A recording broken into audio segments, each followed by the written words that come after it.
మన ప్రభు అయిన యేసుక్రీస్తు నామంలో మీకు మా శుభాభివందనములు.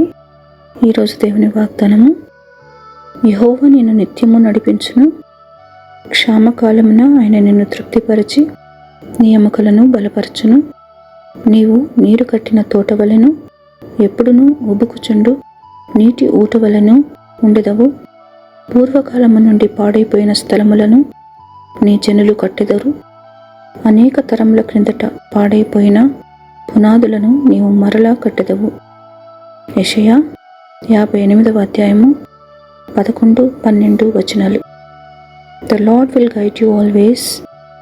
He will satisfy your needs in a sun-scorched land and will strengthen your frame.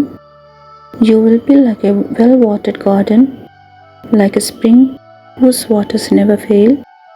Your people will rebuild the ancient ruins and will raise up the age-old foundations.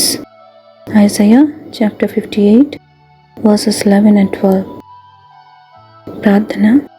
ప్రేమగల తండ్రి, ఆపత్కాలంలో నమ్ముకొనదగిన సహాయకుడుగా మాకుండి మమ్మను సంరక్షిస్తున్నందులకే వందనాలు. క్షామకాలమున మమ్మను పోషిస్తూ మా మంచి కాపరివైనందుకే వందనాలు. ఎట్టి పరిస్థితుల్లోనైనను మా నిరీక్షణకు ఆధారమైన మీపై మా భారం ఉంచి ధైర్యముతో ముందుకు సాగుటకు కృపనిమ్మని యేసునామములో వేడుచున్నాము తండ్రి. Amen. Have a blessed day. God bless you.